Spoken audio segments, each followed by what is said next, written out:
Week 1 of the NFL season is finally here, and this week, to kick off the season, our Texans take on the New Orleans Saints. Unfortunately, though, us Texans fans and Saints fans have to wait a whole other day to watch our team play, because unfortunately, we play on Monday night. But, at least we don't play on that super late game on Monday night. The doubleheader that they do every year. There's the early game, and then there's that super late game that doesn't end till like 12:30 a.m. So, thank God we're not playing in that one. At least we play in the early one, but still, we gotta wait a whole other day to watch our teams play. Hey, but at least we get to enjoy a Sunday of the Titans, Colts, and Jaguars all possibly losing, so there's that. Now, I know what you guys are going to say. The Saints haven't had recent success in Week 1 games. I believe they haven't won their last 4 in Week 1, and they're 1-7 in their last 8. Well, neither have the Texans. The Texans, they've lost their last 2 Week 1 games. In fact, they're 1-3 the last 4 years in Week 1. So, the Texans aren't much better when it comes to opening day games. So, I feel like that stat kind of goes out the window. And the Texans are traveling to New Orleans. And if you guys know, New Orleans, they have arguably the best home field advantage in the NFL. That stadium gets very loud. And I'm sure Saints fans are going to be extra loud because it's Monday Night Football. Football's back for them. And they're coming off of a game in which they got robbed. The last actual game the Saints played there, they got robbed against the Rams. So, I don't know, I feel like Saints fans might be a little extra pissed off. And, the Saints themselves, they're a very talented team. In fact, I had them going to the Super Bowl last year, and they should have been in the Super Bowl if, they didn't get robbed. And I have them going to the Super Bowl again this year. For you guys, if you guys want to know one of my Super Bowl picks, there it is. I got the Saints in the Super Bowl. They got Drew Brees, Michael Thomas, Alvin Kamara, Ted Ginn. Even though he's old, he's still a reliable deep threat. They picked up Jared Cook. They got good offensive linemen, Teron Armstead, Ryan Ramczyk.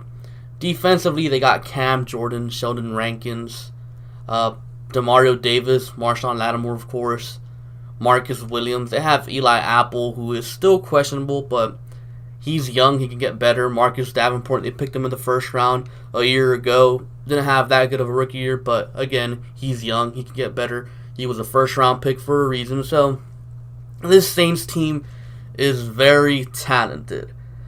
And they're coached by Sean Payton, one of the better coaches in the NFL. Now, how do the Texans stack up against this very good, elite, Super Bowl contender Saints team? Now, let's start off with the Saints offense versus the Texans defense. Let's start it with the Saints run game. Now, obviously, Alvin Kamara, one of the better running backs in the NFL. For whatever reason, some people seem to believe Alvin Kamara is just this receiving back.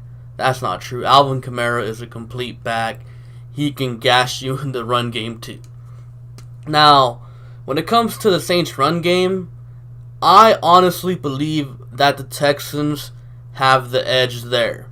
The Texans, yes, they did trade Clowney for a bag of rocks, but the Texans have a bunch of run stoppers on that D-line. DJ Reader, one of the better nose tackles in the league.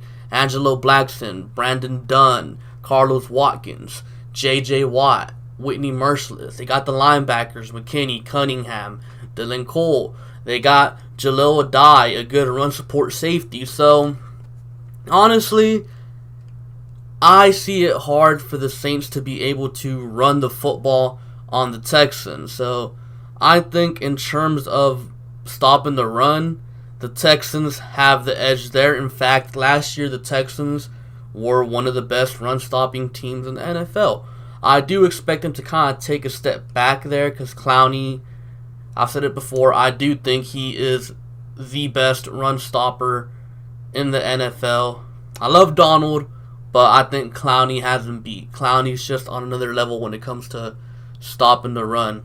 But I think the Texans will take a hit there, but I don't think it'll be a huge hit because, like I said, the Texans have a bunch of run-stopping defensive linemen that are very good when it comes to stopping the run. But when you talk about the pass game, I gotta give the edge to the Saints. I mean, Drew Brees, he's Drew Brees. I mean, that's a given. Drew Brees is one of the better quarterbacks in NFL history. First ballot Hall of Famer. I don't care how old he is. I mean, he's still capable of tearing up anyone's defense. And the Texans, they don't have a corner that can stop Michael Thomas. I just don't see Jonathan Joseph being able to contain him. I mean, J.J.'s like 48 years old. He's not going to be able to stop him. Roby, even though he did have a good preseason, I'm still skeptical about that signing. I don't see him being able to stop Michael Thomas. And then they have Ted Ginn as well, who's still a deep threat, a reliable one, even at his age. And they just signed Jared Cook. The Texans struggled stopping tight ends last year. And I know Jared Cook might not seem like this Gronkowski type, but I believe Drew Brees can make Jared Cook into a legitimate threat. I mean, we did sign to Shaun Gibson, who's known as this tight end beater type of guy, but until we see it happen in Houston, you can't really say much about that. And then the Saints got Alvin Kamara. They use him a lot in the passing game, and I'm not sure the Texans have anyone who's going to be able to stop Alvin Kamara. Like, maybe Dylan Cole, but even then, that's a stretch. I mean, last time I remember Dylan Cole being on a running back was against the Eagles. He was on Darren Sproles, and yeah, that didn't end too well. So, I don't think the Texans have a player that can contain Kamara as a receiver. And then the Saints got two very good offensive tackles in Teron Armstead and Ryan Ramczyk that can contain J.J. Watt and Merciless. I expect Watt and Merciless to win some every now and then, but these are two very good offensive tackles that should have no problem, keeping Drew Brees clean. And the Texans, they have no interior pass rush whatsoever. So Drew Brees is going to be able to step up into the pocket if J.J. Watt or Whitney Merciless beats one of the offensive tackles. So Drew Brees is going to have a clean pocket. He's going to have all day to tear this Texans defense apart. We have no one that can take advantage of Pete and the rookie center that they're throwing out there. So, yeah, that's what happens when you don't address the need of an interior pass rusher. The Texans completely ignored it, and Drew Brees is going to have a clean pocket, I feel like, this game. Also worth noting, the Texans' defenses under Romeo Crennel, they usually tend to start the season very slow. So don't be surprised when Drew Brees tears his defense apart. Now the Texans' offense versus the Saints' defense. Let's start off with the run game again. I see this being kind of tied. Now, the Saints, I don't think they have the linebackers and possibly the guys inside of that D-line to be able to stop the run game, completely shut it down. They do have Sheldon Rankins, but I'm not sure if he'll play this game. He is coming back from Achilles injury, and if he does play this game, I expect him to be very rusty, and believe me, if Sheldon Rankins was 100% healthy, yikes. I mean, Tytus Howard and Nick Martin versus Sheldon Rankins. I have bad memories of this matchup. I mean, it was 2017 preseason, the dress rehearsal game, week 3, preseason week 3. Sheldon Rankins completely wrecked the Texans' offensive line from the inside. I still have bad memories of that. I mean, I think the Saints shut out the Texans in that preseason game. So Sheldon Rankins is a very capable player, but I'm not sure if he'll play, and if he does play, I doubt he'll be, 100%. Now, the Texans' offensive line, it is better, but it's not exactly great either, so I can see the Saints winning some plays in the run game. We have 2 new running backs, Duke Johnson, Carlos Hyde, who haven't been here very long, so we don't know how they're going to do here in Houston, so all that's brand new. They have Cam Jordan, the Saints. I mean, you can run away from him, but Cam Jordan being there, he can disrupt anything. But the Texans also have Darren Fells and the newly signed tight end, Logan Paulson, so they can go in these run-heavy formations and really take advantage of the Saints' front 7, which isn't really all that great in my opinion. They do have, like I said, Sheldon Rankins, Cam Jordan, Demario Davis, but other than that, they're not really all that scary. I do feel like the Texans will be able to have some success running the ball. And then there's also all that extra stuff you could do with Deshaun Watson if you choose to do so, like read options and stuff like that. So there's all of that. So I see this being kind of tied. I see the Texans winning some plays and the Saints winning other plays, because I don't think this Texans offensive line is quite where you want it to be just yet. Now, in the passing game, I see the Texans winning this matchup.